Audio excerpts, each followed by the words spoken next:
¿Qué está sucediendo? ¿Cómo se dieron cómo se dio este caso, esta reactivación de la frontera, esta reapertura de la frontera entre México y los Estados Unidos allá en Juárez? Rocío, bienvenida. Hola, muchas gracias. Me da gusto estar de nuevo con ustedes y con su audiencia y comentarles lo que está ocurriendo en la frontera, ¿no? En nosotros, desde este lunes, prácticamente fue el domingo en la noche, porque el gobierno de Estados Unidos anunció que en los primeros minutos del lunes 8 de noviembre iba a abrir o levantar las restricciones que impuso en marzo del 2020 para el cruce de mexicanos, ¿no? O sea, la frontera estuvo cerrada por cerca de 20 meses, en el que prácticamente puso en jaque y trastornó todo lo que es la cotidianidad, la convivencia, todas las actividades de los fronterizos, ¿no? Que hay en las comunidades como Ciudad Juárez y El Paso, que son comunidades hermanadas y divididas por una frontera. Y algo que vimos nosotros es que la gente ya tenía, sobre todo, el mayor impacto fue en la convivencia familiar. Hay muchas familias divididas por la frontera, viven en Ciudad Juárez, tienen una cantidad de la familia o integrantes de la familia viviendo en Estados Unidos en El Paso, y con este cierre de la frontera pues impidió que hubiera esa convivencia social, pero también impidió una actividad que es importantísimo y que ha sido crucial para la economía informal en ambos lados de la frontera, y se refiere a los trabajadores transfronterizos. ¿Quiénes son los trabajadores transfronterizos? Bueno, pues son los mexicanos que cuentan con una visa para entrar a Estados Unidos, pero es una visa de turista. Entonces, ellos pueden entrar, visitar familiares, amigos, ir de compra, viajar en el interior del país, sin embargo, no pueden trabajar. Y sí lo hacen. Ellos están cruzando prácticamente a diario o 2 o 3 veces a la semana o solamente los fines de semana para hacer actividades como de cuidadores, están cuidando niños, están cuidando a personas de la tercera edad, también hacen limpieza de casas, trabajan en la construcción, en la jardinería, y es una actividad que no aparece y no tiene registro en los datos oficiales. Sin embargo, está ahí y es importante porque es sostén de la economía familiar en muchos hogares en Ciudad Juárez, y también es importante en la economía del Paso, Texas, ¿no? Y nos referimos a ellos, y una vez que el gobierno de Estados Unidos cerró la frontera en marzo, pues impidió que muchos de ellos cruzaran. Entonces, eso realmente tuvo en jaque a muchas familias que tuvieron que encontrar la forma de sobrevivir en Juárez, y ellos decían, pues sí logramos obtener algún ingreso, pero no se compara con lo que nuestro ingreso era una vez que estábamos trabajando en El Paso. Y una vez que abrió la frontera, pues ellos volvieron a ponerse en contacto con su para continuar, reanudar sus actividades. Y eso es lo que vimos en los primeros días, en los primeros minutos de la reapertura de la frontera en este sector. Esta nota que publican en La Verdad se llama El trabajo transfronterizo informal se reanuda en la frontera. También lo puede usted encontrar en pie de página, Rocío. Y me llama la atención un dato que te quería preguntar. No hay como una estadística de cuántos trabajadores en estas circunstancias llamados transfronterizos hay en esa zona, pero algunas estadísticas hablan de que es más o menos el 20% de las personas que cruzan. ¿Cuántas son las personas que cruzan diariamente esta frontera para darnos una idea de cuántos son? Y un poquito de la impresión personal, 20 meses cerrado a la frontera en Ciudad Juárez. Hablamos de un impacto que debe haber sido bastante, bastante fuerte. Hubo momentos que no cruzaba nadie, ¿verdad? O sea, nadie para nada. ¿Fue así?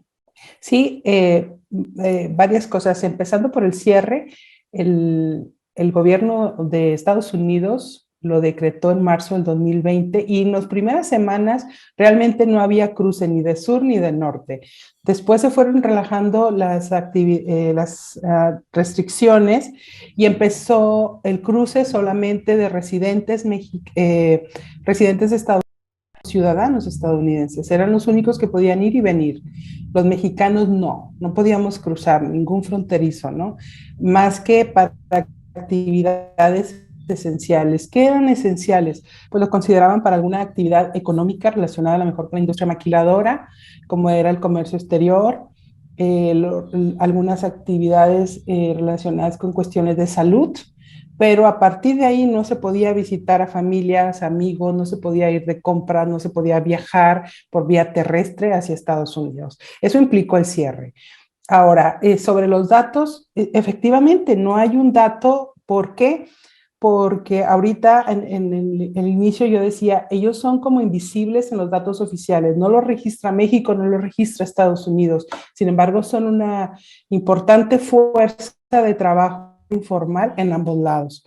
¿Por qué? Porque realizan todas esas actividades que son importantes y son básicas en una economía. Sin embargo, también muchos de ellos no quieren hablar de manera directa lo que hacen y decirlo de manera oficial por dos cosas.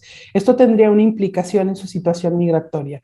Si el gobierno de Estados Unidos descubre que están haciendo su visa, están usando su visa de turista para ir a hacer una actividad laboral, le restringen su visa, los pueden castigar o de por vida pueden impedir que vuelvan a cruzar.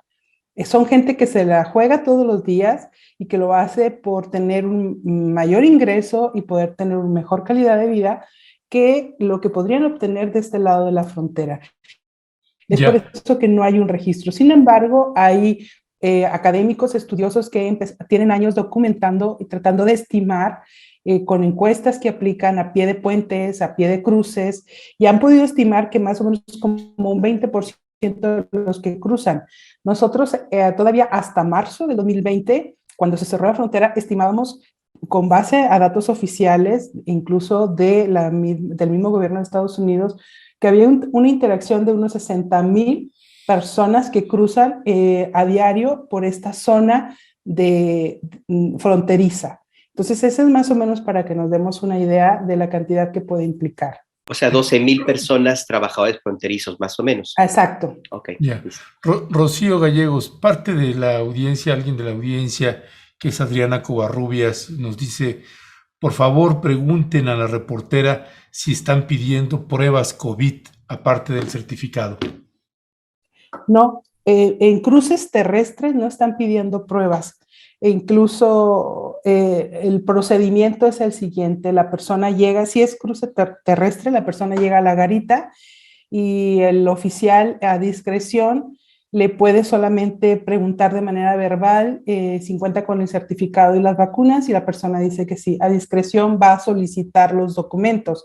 ¿Y a qué me refiero con documentos? Al certificado que emitió el gobierno de México, la Secretaría de Salud, ese documento donde trae el nombre de la persona y trae las fechas en que se aplicó la vacuna, el tipo de vacuna que se aplicó, y trae un código QR.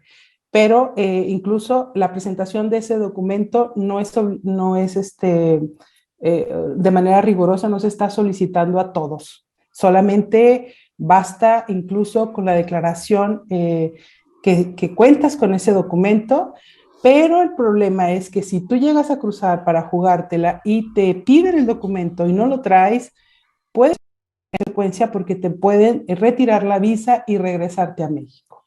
Entonces, eso es lo que está ocurriendo. No están aplicando, no están solicitando la prueba de COVID negativa, no. Oye, pero no, el dato que estás dando es muy, muy importante para la audiencia y para quien esté interesado en cruzar. Nada más déjame ver si me haces favor de precisar esta parte.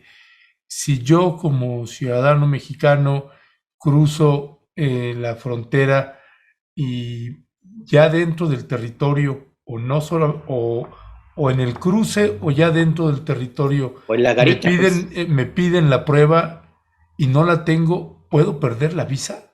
No. A ver, lo único que están pidiendo el gobierno de Estados Unidos para ingresar es que tengas tus documentos migratorios en regla y que lleves contigo un certificado que te expidieron de que has sido vacunado. Es lo único que está pidiendo. Y las vacunas tienen que ser autorizadas por la Organización Mundial de la Salud. Por eso, pero si no te piden la prueba. No, la prueba negativa de COVID no la están solicitando al ingreso ni en el interior del territorio de Estados Unidos, solamente tus documentos migratorios, tus visas y tu certificado. Las personas que fuimos vacunadas en México, pues hay dentro de la página web de la Secretaría de Salud, hay una parte precisamente donde uno puede bajar e imprimir ese certificado que tiene incluso el código URL, ¿no? Ese es el que están pidiendo. Ese es el que están pidiendo. Y si no lo llevas, entonces sí te pueden retener la visa, si no llevas ese. Exacto. Uno lo tiene que cargar, lo puedes llevar impreso, lo puedes llevar digital. Y al llegar a la garita, el oficial puede que no te lo vaya a pedir. O sea, no es obligatorio que en cada cruce lo estén solicitando. Va a ser un poco aleatorio y esto con la intención de agilizar los cruces y no alargar los tiempos de espera para cruzar a territorio estadounidense. Esa es la indicación que dio las autoridades de aduanas y seguridad fronteriza de Estados Unidos previo a la reapertura. Esos son los dos requisitos que vía terrestre están solicitando. Oye, Rocío, ¿y si te vacunaron con Sputnik o CanSino no puedes cruzar? No. Son las dos vacunas que el gobierno de Estados Unidos no está aceptando aún. Entonces, eso ha sido un golpe muy fuerte, sobre todo considerando que la gran mayoría de los trabajadores del sistema de educación, tanto de educación básica como hasta universidad, lo tiene. Aquí en Chihuahua se estima que más de 62,000 personas fueron vacunados con CanSino. Entonces ellos por lo pronto no van a poder cruzar, aunque cuenten con su visa y documentos migratorios en regla. Wow. O sea, perdón, y si llegas tú y te la juegas, perdón Ernesto, si te la juegas, es decir, tú dices, tengo la CanSino, a lo mejor no me la piden mi certificado, y si te toca la de malas y tienes que exhibir que traes la CanSino, ¿es lo mismo? ¿Te pueden retener la visa porque quieres entrar con una vacuna no autorizada? ¿O hay algún otro criterio ahí, Rocío? No, ahí se aplica el mismo criterio. Las autoridades no han dado ninguna indicación diferente, solamente que no van a permitir que las personas que tengan esas dos vacunas puedan ingresar. Ellos dieron a conocer la lista de las únicas vacunas permitidas y las dos que mencionaste no están. Pues Rocío Gallegos, como siempre, un gusto tenerte aquí con nosotras y nosotros en este espacio informativo. Gracias por el trabajo, pues siempre escrupuloso y detallado que hacen ahí en La Verdad de Juárez. Te mandamos un fuerte y fraterno abrazo, Rocío. Muchas gracias por este espacio. Seguimos al habla. Hasta luego, Rocío. Muchas gracias. Cuídate. Bye. Chao. Bye.